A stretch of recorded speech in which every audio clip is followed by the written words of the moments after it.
बिस्मिल्लाहिर्रहमानिर्रहीम।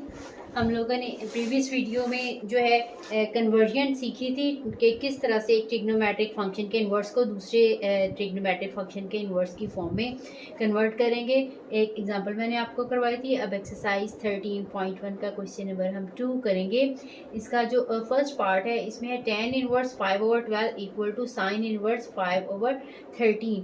अब ये भी मैंने आपको बताया था, लेफ्ट से राइट भी कर सकते हैं, राइट से लेफ्ट भी कर सकते हैं। ठीक है, अब आपकी अपनी मर्जी है। मैंने उसमें 2 मेथड एक्सप्लेन किए थे प्रीवियस वीडियो में। अगर हम इसको साइन से टैन में कन्वर्ट करें तो ज़्यादा आसानी के साथ हम कन्वर्ट कर सकते हैं, लेकिन अगर हम टैन से कन्वर्ट करेंगे तो थोड़ा सा मुश्किल होगा अगर फार्मूला यूज़ करके करें। लेकिन अगर हम इसकी ट्रायंगल बना के कर रहे हैं, जो कल मैंने दूसरा मेथड जो था एक्सप्लेन किया था, तो फिर हम इजीली जितना टाइम इससे इस साइड को कन्वर्ट करने में लगना है उतना ही इस साइड से जो है वो टैन में कन्वर्ट करना होगा। तो अब हम स्टार्ट करते हैं। पहले आपको फार्मूला यूज़ करते हुए भी बता देती हूँ और फिर उसके बाद आपको जो है मैं उसी तरीके से ट्राइंगल से भी, लेकिन मैं ज़्यादा रेकमेंड करती हूँ कि ट्राइंगल से सॉल्व कर लिया जाए, क्योंकि उससे ज़्यादा सिंपल हो जाता है और कोई भी ट्रिग्नोमेट्रिक फंक्शंस एक दूसरे में आसानी से कन्वर्ट हो जाते हैं। तो इसको फर्स्ट मेथड से बस, ठीक है, ये क्वेश्चन मैं आपको दोनों मेथड से बताऊंगी। इसके बाद जो बाकी 2 क्वेश्चन है वो मैं सिर्फ आपको एक ही मेथड से बताऊंगी। Let sine inverse 5/13 equal to alpha. ठीक है, इसके बाद हमने यहाँ से alpha will be equal to 5/13। 5/13 is equal to sine of alpha. अब हमारे पास साइन अल्फा की वैल्यू है, हम tan की वैल्यू फाइंड आउट करना चाह रहे हैं, तो हम साइन की हेल्प से आसानी से कॉस की वैल्यू निकाल सकते हैं। जब हमारे पास कॉस की आ जाएगी तो साइन ओवर कॉस करके हम tan में चले जाएंगे। ठीक है, पहले हमने सिंपल साइन से tan में जाना है, उसके बाद फिर वो इनवर्सेस की फॉर्म बन जाएगी खुद से। तो अब आपको पता है अगर हमने फॉर्मूला यूज करना है तो cos of alpha equal to 1 minus sine square alpha, और इसका स्केयर रूट होता है जो कि आ जाएगा 1 माइनस 5/13 इसका स्केयर और फिर square root. This will be equal to 1 minus 25 और ये 169 होता है। एलसीएम इसका हम लेंगे 169 माइनस 25 ओवर 169 का स्केयर रूट, ये हमारे पास आ जाएगा 25। इसमें से सब्ट्रैक्ट करेंगे तो ये आ जाएगा 4 और यहाँ पे आ जाएगा 4 और 1 और ये 169। तो ये इसके साथ हम प्लस माइनस भी लगा देते हैं। This will be equal two plus minus, ये 12 का स्केयर है और ये 13 का स्केयर है। अब हमारे पास जो है साइन की जो डोमेन है, वैसे साइन और टैन दोनों की सेम ही होती है जो हम प्रिंसिपल डोमेन लेते हैं। ठीक है, साइन की नेगेटिव π/2 से लेके पॉजिटिव π/2 तक। ठीक है, क्योंकि ये वैल्यू पॉजिटिव है तो वही फर्स्ट क्वाड्रेंट, तो हमारे पास जो कॉस की वैल्यू आएगी वो भी पॉजिटिव होगी। सो कॉस ऑफ अल्फा, क्योंकि साइन की पॉजिटिव है, क्वाड्रेंट फर्स्ट है, यानी 0 से लेके π/2 तक का एंगल आ रहा है, इस वजह से जो कॉस की वैल्यू है वो भी हम पॉजिटिव लेंगे जो कि 12/13 है।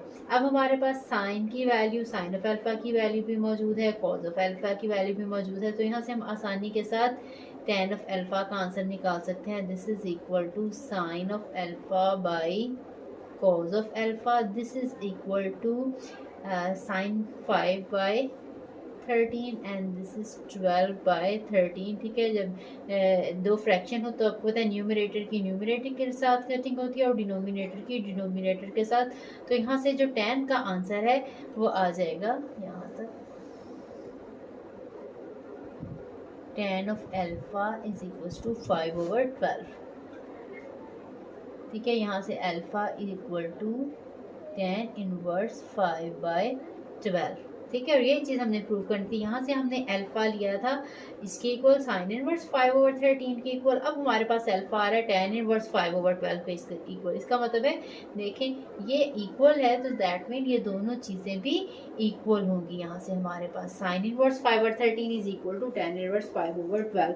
ठीक है, ये फर्स्ट मेथड जिसमें हम फार्मूला यूज़ करते हुए एक इन्वर्स को हम दूसरे इन्वर्स में जो है कन्वर्ट करते हैं। दूसरा मेथड वही जो मैंने आपको बताया था कि ट्राइंगल बना लेते हैं, तो उसकी हेल्प से भी हम इसको सॉल्व कर सकते हैं। उसमें हम जो है यहाँ तक तो एज इट इज़ ही लेंगे, लेकिन हम फार्मूला यूज़ नहीं करेंगे, बल्कि हम इसको जो है क्वाड्रेंट के अकॉर्डिंग ट्राइंगल बना के सॉल्व कर लेंगे।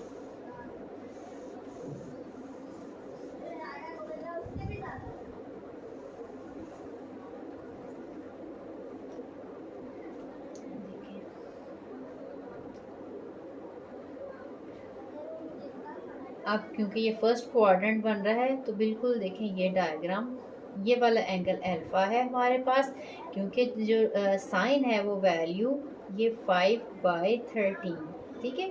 एक्स वाई ओवर आर होती है, जो कॉस की वैल्यू है वो एक्स ओवर आर होती है, और टेन की value y over x. Y जो है वैल्यू हम एक्स एक्सिस के पैरेलल जो लेंथ होगी उसको हम स्मॉल एक्स कहेंगे, जो वाई एक्सिस के पैरेलल उसको वाई, और ये जो इसमें डायगोनल जो है वैल्यू है दैट विल बी आर, ठीक है। अब इसमें हमारे पास मिसिंग वैल्यू जो है वो ये वाली है। जो भी इसमें अब जब भी हम इस एक ट्रिग्नोमेट्रिक फंक्शन की वैल्यू दी होगी तो उसमें टू वैल्यूज़ तो हमारे पास नॉन होंगी, या ये वाली दो हमारे पास होंगी, या ये वाली दो होंगी, या फिर ये वाली हमारे पास दो वैल्यूज़ होंगी। हमारे पास ये वाली वैल्यू मिसिंग है। इस वैल्यू को हम बाय यूजिंग पाइथागोरियन थ्योरम इसको हम फाइंड आउट करेंगे। तो यहाँ से आ जाएगा 13 square equal to 5 square plus ये जो मिसिंग वैल्यू है x स्क्वायर, यहाँ से 13 169 equal to 25 plus x square, ठीक है। या स्टार्ट यहीं से कर सकते हैं, this square minus this square, या इसको प्रॉपरली इसी तरह से कर सकते हैं। आपको पता है इसमें r square equal to x square plus y square होता है, ठीक है। ये मैंने वाई स्क्वायर की पहले लिख दी है, एक्स स्क्वायर मैंने बाद में लिखा है। 169 minus 25 equal to x square. So x square is equal to 169 में से जब हम 25 सब्ट्रैक्ट करेंगे तो हमारे पास 144 आ जाएगा। So X will be by taking इसके रूट प्लस माइनस 12 आ जाएगा, क्योंकि ये देखें इसकी पॉजिटिव साइड है फर्स्ट क्वाड्रेंट के साथ, ठीक है।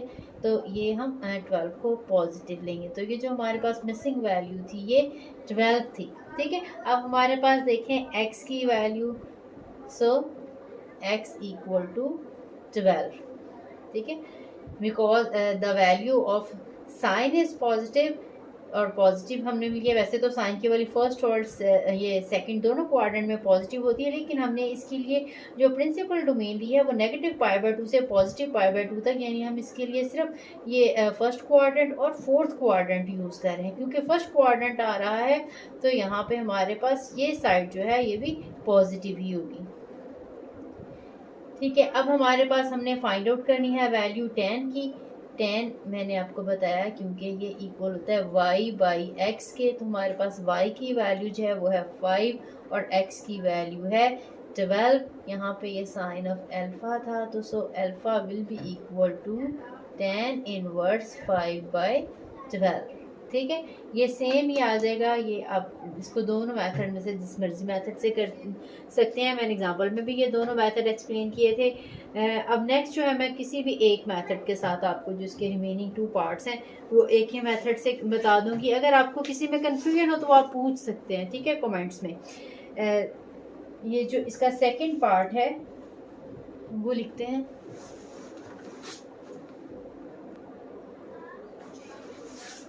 इसका सेकेंड पार्ट है 2 cos inverse 4/5 equal to sine inverse 24/25। इसमें अब हम जो अल्फ़ा लेंगे वो इतनी वैल्यू को cos इनवर्स 4/5 को हम लेंगे, ठीक है। अब डिफरेंस थोड़ा सा बाकी इसके पार्ट्स के साथ जो हमने पहले भी किए कि यहाँ पे एक 2 है, इसका थोड़ा सा ध्यान रखना पड़ा है। या तो हम इससे जो नेक्स्ट एक्सरसाइज है उसमें एक फार्मूला पढ़ेंगे जिसमें हम 2 इन्वर्सेस को ऐड करके तो एक हम इन्वर्स बनाते हैं, तो फिर उस मेथड से भी इसको सॉल्व किया जा सकता है।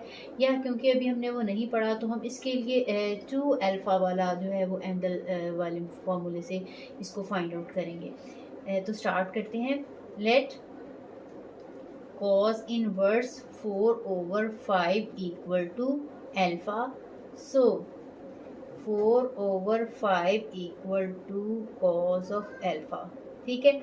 अब देखिए मैंने इससे जाना है साइन में। ठीक है, तो मुझे चाहिए साइन का फॉर्मूला, लेकिन साइन अल्फ़ा नहीं चाहिए, क्योंकि अगर मेरे पास यहाँ पे खाली अल्फ़ा अगर मुझे चाहिए होता, यहाँ पे कॉस का होता, तो फिर हम अल्फ़ा ही लेते। अब मैं 2 अल्फ़ा वाला फार्मूला लगाऊंगी, क्योंकि 2 alpha is equal to something, यहाँ पे कुछ आ जाएगा तो यहाँ पे मैं लगा दूंगी 2 alpha equal to sine inverse that value. ठीक है, और उसके बाद फिर हमारे पास अल्फ़ा की जगह पे हम ये चीज़ लगा लें तो हमारी ये वाली लेफ़्ट साइड कंप्लीट हो जाएगी।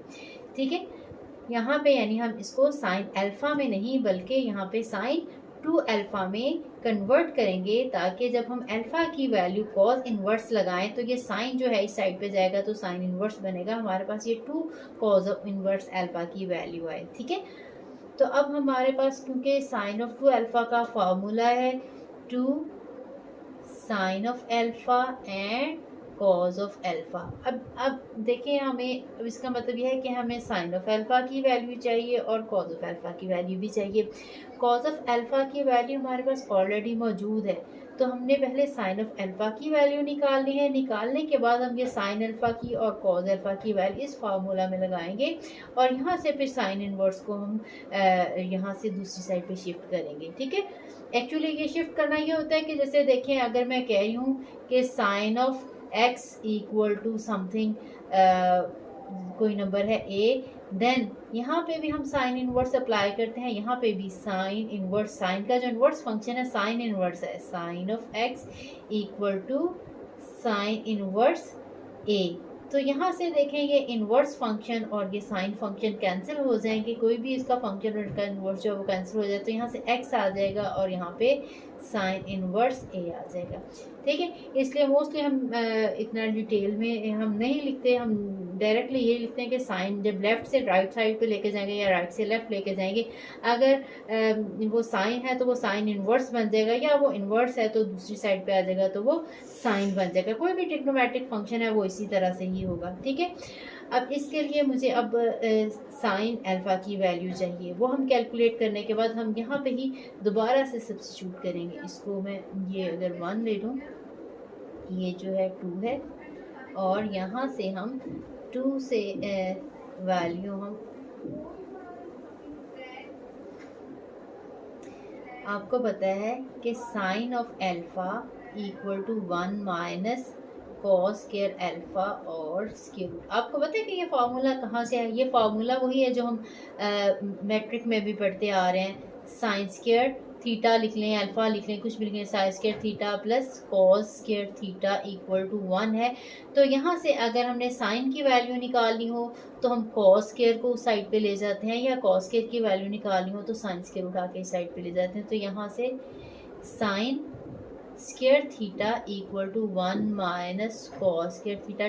थीटा मैं इसलिए लिख रही हूँ, आपको इसमें इसके साथ कन्फ्यूजन ना हो, मैं बता रही हूँ कि इसमें आइडेंटिटी हमने कौन सी यूज़ की है। ठीक है, और यहाँ से जब हम इसका स्क्वायर ख़त्म करने के लिए दोनों साइड पे हम स्क्वायर रूट लेंगे तो ये हमारे पास आ जाएगा sine of theta equal to 1 minus cos square theta और ये स्क्वायर रूट। ठीक है, ये वाला फार्मूला जो यहाँ पे यूज़ कर रहे हैं। ठीक है, इसमें प्रूफ की ज़रूरत नहीं है, आप जस्ट डायरेक्टली ये लिख के कर सकते हैं, लेकिन आपको ये पता ज़रूर होना चाहिए। आप लिखना चाहें तो एक साइड पे लाइन लगा के क्वेश्चन के साथ ही लिख दें तो एक अच्छा इंप्रेशन पड़ेगा। ठीक है, मैं क्योंकि यहाँ पे जगह कम है इस वजह से मैं यहाँ से रिमूव कर रही हूँ। हम इसकी वैल्यू लगाएंगे, 1 माइनस कॉस ऑफ अल्फ़ा की वैल्यू है 4/5, इसका आ जाएगा स्क्वायर, इसको हम कैलकुलेट कर लेते हैं, 1 माइनस 16/25, यहाँ से आ जाएगा sine of alpha is equal to 25 minus 16 over 25, और इसका जब हम ये लेंगे ये आ जाएगा 9 ओवर 25, और स्क्वायर रूट साथ में प्लस माइनस भी आएगा। जब भी हम स्क्वायर रूट लें तो इसमें भी जो आंसर है प्लस माइनस 3 ओवर 5 आ जाएगा। लेकिन इसमें भी वही रीज़न जो हमने प्रीवियस वाले में दी थी, क्योंकि ये पॉजिटिव वैल्यू तो फर्स्ट क्वाड्रेंट ही है। आई थिंक इसमें मोस्टली जो क्वेश्चंस हैं वो इसी तरह ही हैं, पॉजिटिव ही है। अगर पॉजिटिव है तो इन सब में फर्स्ट क्वाड्रेंट ही आएगा। साइन कॉस टेन कोई एक वैल्यू पॉजिटिव है तो उससे रिलेटेड, क्योंकि जो हमने इनकी रिस्ट्रिक्टेड डोमेन ली है उनमें सब में फर्स्ट क्वाड्रेंट है एक जिनमें पॉजिटिव वैल्यू है। तो अगर एक वैल्यू पॉजिटिव है तो सबकी ही पॉजिटिव वैल्यू आएगी। तो इसमें से भी sine of alpha equal to 3 over 5, ठीक है। एज साइन इज यहाँ से कॉज इज पॉजिटिव साथ में लिखने तो बेहतर है, ठीक है। As the value of cos is also positive. उसके बाद हमारे पास अब देखें ये साइन अल्फा की वैल्यू भी आ गई है, कॉज अल्फा की वैल्यू भी आ गई है। तो इस जो हमने 2 वाला फार्मूला हमने लिखा था तो इसमें हमने सब्स्टिट्यूट कर देंगे। सो पुटिंग लिख लें, सब्स्टिट्यूटिंग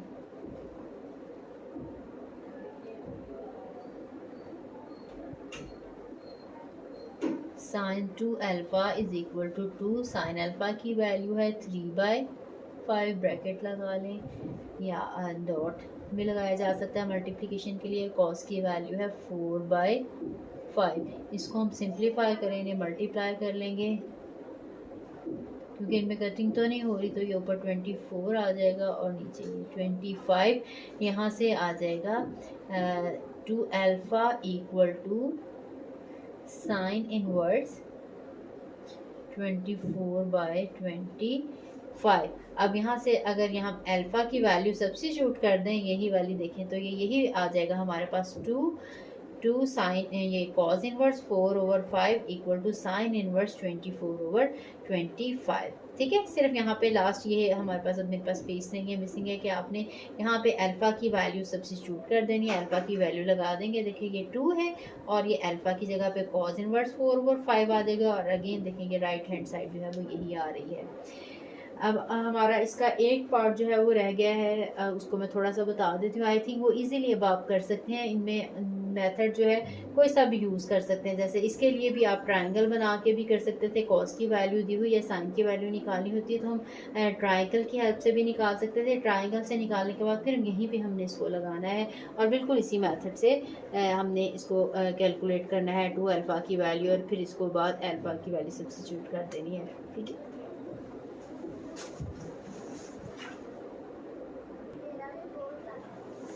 ये जो थर्ड पार्ट है ये बहुत ही सिंपल सा है, जैसे हमने एग्जांपल भी की थी और इसका फर्स्ट पार्ट भी किया था उसी मेथड से इसको हम करेंगे। हमारे पास कॉस इनवर्स है, इसको हम अल्फ़ा ले लेंगे। Let alpha equal to, alpha आप इधर लिख लें या इस साइड पे लिख लें, एक ही बात है। Cos inverse 4/5, so cos of alpha equal to 4/5, ठीक है। अब हमारे पास कॉस की वैल्यू है, हमने कॉट में जाना है, या तो ट्राइंगल हम इसको बना के इसकी third missing side find out करें और डायरेक्टली कॉट की वैल्यू आ जाएगी, ठीक है। अदरवाइज हमें कॉट की वैल्यू के लिए कॉज ओवर साइन होता है, क्योंकि कॉट तो इसलिए साइन की वैल्यू पहले फाइंड आउट करनी पड़ेगी और हम कॉस की वैल्यू को साइन की वैल्यू से डिवाइड कर देंगे तो हमारे पास कॉट की वैल्यू आ जाएगी, ठीक है। इस मेथड से एक फार्मूला है, आपको पता होना चाहिए कि कैसे हम एक दूसरे में कन्वर्ट कर सकते हैं। अगर आपको इनमें कन्फ्यूजन है तो आप ज़रूर वो जो ट्रायंगल वाला मेथड है वो इस्तेमाल कर सकते हैं। उसमें आसानी से हम सारी जो है वो रेशोज़ जो है वो एक दूसरे में कन्वर्ट कर सकते हैं। इसके लिए अब मैं ये आपको, क्योंकि फार्मूला वाला थोड़ा सा डिफ़िकल्ट है तो उसमें जो उस मेथड से करना चाहें तो उसके लिए बता देती हूँ। ये 1 माइनस कॉस स्क्वायर अल्फ़ा आ जाएगा और इसकी वैल्यू हम लगा देंगे 1 माइनस कॉस की वैल्यू 4/5 का स्क्वायर, और ये स्क्वायर रूट 1 माइनस 16/25 है। तो ये हमारे पास आ जाएगा 25 माइनस 16/25, हमारे पास आंसर आ जाएगा 25 से 16 जब हम सब्ट्रैक्ट करेंगे तो ये 9/25 आ जाएगा। Sine of alpha is equal to 9/25 का स्क्वायर रूट, और ये वही प्लस माइनस 3/5 आ जाएगा। अगेन इसमें भी हम फिर पॉजिटिव वैल्यू ही लेंगे क्योंकि हमारे पास जो कॉस की वैल्यू है वो पॉजिटिव है। ठीक है, sine of alpha is equal to 4/5 as the principal domain of cos is 0 to pi, और ये पॉजिटिव वैल्यू है तो हमारे पास जो है वो एंगल 0 से लेके π/2 तक ही आएगा जिसमें साइन भी पॉजिटिव है। इसके बाद हमारे पास साइन और कॉस दोनों की वैल्यूज़ आ गई हुई हैं, तो हमने cot of alpha find out करना हो तो वो cos of alpha over sine of alpha हम लगा लेंगे। कॉस की वैल्यू जो है 4/5 थी और जो साइन की वैल्यू है 3/5, सॉरी 4/5 नहीं है, ये 3/5 है। अब इसमें भी 5 के साथ कटिंग हो जाएगी, डिनोमिनेटर की डिनोमिनेटर के साथ, ठीक है, और न्यूमरेटर की न्यूमरेटर के साथ कटिंग होती है, तो ये हमारे पास जो आंसर है वो 4/3 आ जाएगा। ठीक है, ये भी वैल्यू पॉजिटिव ही है क्योंकि दोनों वैल्यूज़ पॉजिटिव है। तो हमारे पास कॉट का आंसर आ गया, यहाँ से आ जाएगा alpha equal to cot inverse 4/3, hence proved that, ये लिख सकते इसी तरह से। सो प्रूव्ड दैट, क्योंकि उन्होंने ये क्या show that, so prove that, ये एंड पे सबके लाजमी लिखते हैं प्रूव्ड दैट, इसमें स्पेस थी तो मैं सारा लिख देती हूँ। Cos inverse 4/5 is equal to cot inverse 4/3। कैसे पता चला है? फ्रॉम, यहाँ पे लगा लेंगे 1, यहाँ ये अल्फ़ा इसके इक्वल है और यहाँ पे ये अल्फ़ा इसके इक्वल है, इन दोनों से हमें पता चल रहा है कि ये इक्वल है 1 and 2। ठीक है, और अगर आपने ट्राइंगल वाले मेथड से करना है तो फिर आप इसको इससे भी ज़्यादा शॉर्ट मेथड से कर सकते हैं। 4/5 हमें वैल्यू दी हुई है, जो तीसरी साइड मिसिंग है वो फाइंड आउट करके डायरेक्ट हम कॉट की वैल्यू जो है वो फाइंड आउट कर सकते हैं, और आसानी के साथ हमारे पास थोड़ी सी 2-3 स्टेप्स में यहाँ पे कॉट की वैल्यू आ जाएगी। उम्मीद है कि आपको इस क्वेश्चन की अच्छे से समझ आ गई होगी। अगर वीडियो पसंद आई हो तो लाइक ज़रूर करें, जिसने मेरे चैनल को सब्सक्राइब नहीं किया काइंडली सब्सक्राइब कर दें, और अच्छा सा कमेंट ज़रूर करिएगा। अगर कोई भी कन्फ्यूजन हो किसी भी क्वेश्चन में, किसी भी स्टेप पे, तो आप मुझे ज़रूर बताइएगा। इनके अलावा भी अगर आप कोई भी क्वेश्चन समझना चाह रहे हैं, कोई थ्योरम समझना चाह रहे हैं, तो भी ज़रूर मुझे कमेंट सेक्शन में बताइएगा।